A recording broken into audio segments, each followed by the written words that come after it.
Hello, welcome to RCI Fighting COVID-19 special program.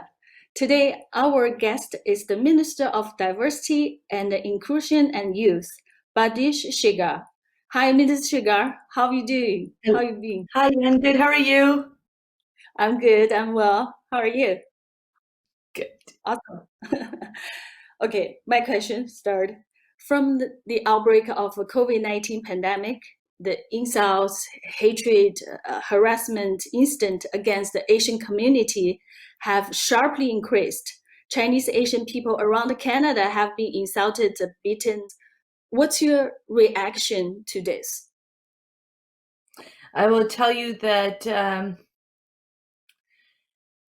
our government, under the leadership of Justin Trudeau, we condemn racism, discrimination, xenophobia, hate.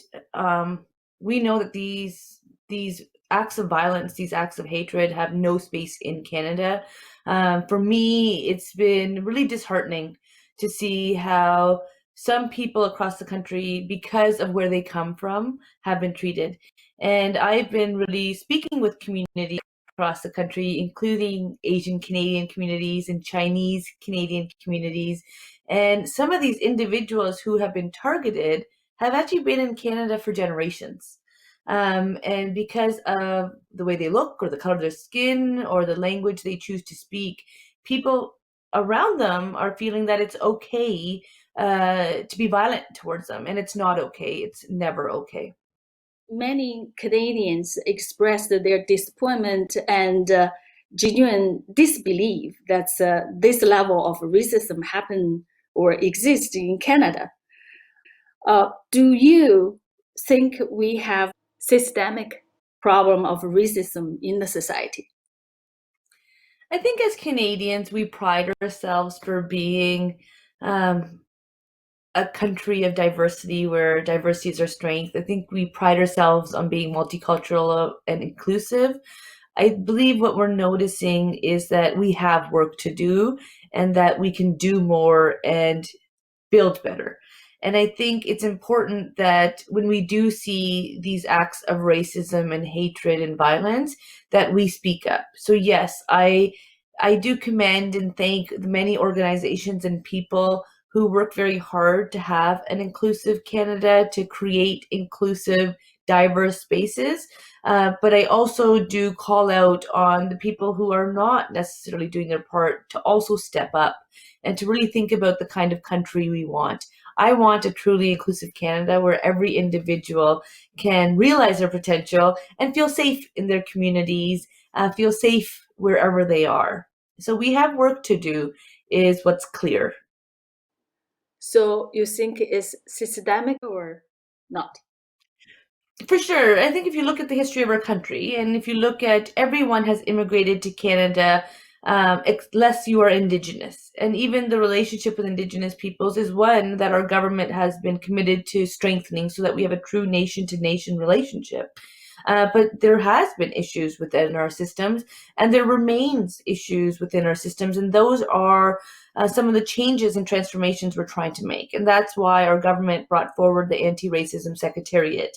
It has been set up not only as a resource for Canadians, but also for a resource for government departments, so that we're actually looking at our hiring practices. Are we having people of diverse backgrounds being able to advance within the public service? And how do we ensure, when it comes to appointments, that our decision-making tables and the appointments that we're making better reflect our country's diversity? And I think that is what we've not always focused on, but our government since 2015 has been focused on ensuring that not only gender be represented, but that we do the GBA plus, so that the plus is where my focus lies, that we actually apply these lenses to not only our appointment process, but to our budgets, to all of the work that we do, because it's instrumental we be more aware of the decisions we're making. And we're also measuring outcomes. So it's important that we collect data and that we actually look at what the outcomes are. And I think what we're seeing with COVID-19 and this pandemic is that across the country, we don't have a national data set. And even though our government has brought back the long form census, we still have work to do when it comes to collecting disaggregated data based on race or socioeconomic status and region, and the list goes on. But because our government has worked with provinces and territories to set up the immunity task force, this is a step that I believe will help us have a greater dialogue as to the importance of all levels of government working together, better together, in the best interest of all Canadians. Mm-hmm. You're talking about do something to fix it as a society. Just last week, CCNC, Canadian Chinese National Council Toronto chapter, launched a nationwide reporting website to collect the data, all kinds of hatred incidents during COVID-19. The project is actually sponsored by Heritage Canada digital program. So thank you for that. CCNC is also calling for reform of justice system. For example, setting up a special task force for the hate crime. So my question is, other than this project, is there any other measures that Heritage Canada or other federal departments is planning to do to address the issue? And so I think what's clear is that we need ideas, and it's great that you're referring to the program. This is a program that we brought out in response to a lot of the misinformation, disinformation that is spreading, unfortunately, across our country. So the Digital Citizen Initiative is actually to work with national organizations that work with local organizations to actually counter that misinformation and share real information and the facts, because we need to make our decisions based on evidence and science. So yes, that is an initiative. Yes, there are other programs. There are community support, multicultural programs, as well as anti-racism programs, and the applications are usually ongoing. We will be doing more, but we really want to hear from community as to what will work. Oftentimes, governments believe that they have the answers, and we as the elected officials, we can definitely lead the way and make investments, but we need to ensure that we're responding to what community is asking for. So when it came to this work and the need to collect that data, that was a proposal that was shared with us that we were able to respond to. When it comes to reporting hate crimes, we have to understand that it takes a lot of courage to report and to be able to say I was targeted or this is an experience I went through, because then people are also having to relive that experience. But it's important that we collect this data and we be aware of what's taking place across our country, and that there's mechanisms in place to ensure that justice is served. And we're seeing that currently with what's taking place with the Black Lives Matter movement and the marches and protests, saying that it's important that our voices be heard, and it's important that our systems work for every individual, because Canada is diverse, and because we occupy so many backgrounds and so much diversity, we need a system that actually does not only reflect that, but responds and is held to account. Yeah, just I think the racism is not a new issue. Now you just mentioned that we're watching the protesters around the world, especially in United States. Yesterday, Prime Minister Justin Trudeau just said we watch it in horror. So in Canada, actually, some politicians also give a comments based on racial basis. So what's your comment on those issues? So I'll tell you, I'm an Asian Canadian myself. My parents immigrated from India in the early 70s, and I'm born and raised in the Waterloo region. And I'm definitely watching what's happening in the world, and I definitely do think globally, but I act locally. And I know that in Canada we have a lot of work to do, and that's where my focus is lying. It's lying within my community, within our country, so that Canada can truly be that inclusive Canada that everyone talks about. And I'm really proud of our reputation, and I'm really proud that people see us as such an inclusive society.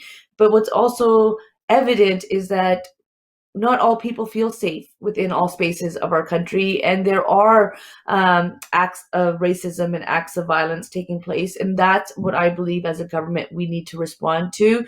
I believe leaders respond, And what we can do is make sure that mechanisms are in place and that we are aware that in Canada, racism does exist. Anti-Black racism, anti-Asian racism exists, and we need to ensure that we're not only listening, but that we are hearing the lived experiences, taking them seriously, and then being able to work together to find a more inclusive and better and stronger way forward. So another generation hopefully doesn't have to go through this.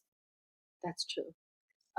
Talking about a personal story, immigrant background, on personal level, have you yourself ever experienced any kind of discrimination because you are visible minority and a woman?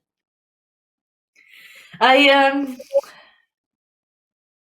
I'll tell you, growing up in a community like Waterloo, I'm really proud and blessed to be in this community. Many people took me under their wing, and that's why I come from a time where communities raise children. And I had amazing teachers, and I have amazing mentors, and I have an amazing family. But yes, whether it is the color of my skin, whether it was the fact that I am a woman and continue to look like a young woman, my name, Bardish, is not a very common name. So there's been many facets of which I have definitely faced discrimination and faced acts of racism and violence. For me, and I think the way our community has been raised is that, let's open our doors and share. So the more we were able to share about our culture and our religion and ourselves as people, the more we were able to build bridges with the community. I think at some point, though, it's not just for the immigrant populations and the diverse populations to be sharing about themselves. I think safe spaces require every individual to be part of that conversation. And I think every individual can do better. And so we really need to reflect upon the spaces we occupy as individuals, as organizations, as government, and really look at who's not being represented. How do we have those voices represented? And that's why I'm really pleased to be within this role, because when, as a federal government, we are making decisions, even though I personally do not have all of the lived experiences, I do have mechanisms in place to be able to reach out to other communities and hear from them and then represent those voices. And I am going to continue fighting to not only represent those voices, but to have more of those voices present at the decision-making table. And I think that's why it's important that the appointments process continue to be strengthened and more people from different communities actually apply and put their names forward so that they can be considered. And then we can actually see if the system is working and considering a diversity of views and backgrounds and perspectives, or does that system need to be changed? And it is a new system, so I really hope that more people put themselves forward for the opportunities so that the decision-making tables and the policies we're coming out with actually work for more Canadians. I really do think about the generation that comes after us, and I really do hope that they have less of these experiences, and my dream and my vision will always be that they have none of these experiences, but I do know that we have a lot of work to do. And online we have seen a lot of horrid comments of people dismissing people's lived experiences. That is not part of the solution, that is part of the problem. But it does remind us that racism is not only in your face, but racism is also hidden. There is stealth racism, and not people's true selves don't always, or people's biases and so forth don't always shine until the opportunity comes. And we really do need to acknowledge and respond to that as well. Mm-hmm. Yeah. My last question. Anything you want to say to Asian community, to minority community, regarding the potential racist threat? What do you want to say to them? Any suggestions, any advice? I would say that we are hearing a lot of reports of anti-Asian racism, of anti-Chinese racism and violent attacks. And I also know that, not all of it's being covered in the media. So please know that I believe you. I know your experiences are true. I know they are difficult, my heart hurts to hear that this is what you're experiencing, but we are committed to working together to respond and to build an even more inclusive Canada. And that's exactly why the Anti-Racism Secretariat is set up, and that's why we will put programs forward, and that's why I'm pleased to hear that the Digital Citizen Initiative is being used to counter some of these points. You are not alone. You have an ally and you have a partner in the government. And I want you to know that we know the work that Asian Canadians have contributed to our great country. May was Asian Heritage Month. It was an opportunity, just one another opportunity to celebrate the contributions of Asian Canadians, but we can continue to celebrate year long. And not only should we celebrate the contributions and make more people aware of the history of Asian Canadians in Canada, considering Asian Canadians have been in Canada before Confederation, so been here a long time, but we also do need to come together to raise the challenges and raise the realities that exist. And it takes a lot of courage to do that. And I thank you for sharing those moments. And I'm sorry that you have to relive them every time you share them, but I do hope you know that this will help us make sure another generation does not have to endure acts of hate and violence and racism. We will get through this together. Thank you. Thank you very much for coming to my show, to our program, to talk to us. Thank you. Thank you so much for Thank you having so me. Keep much. well, keep safe, everyone.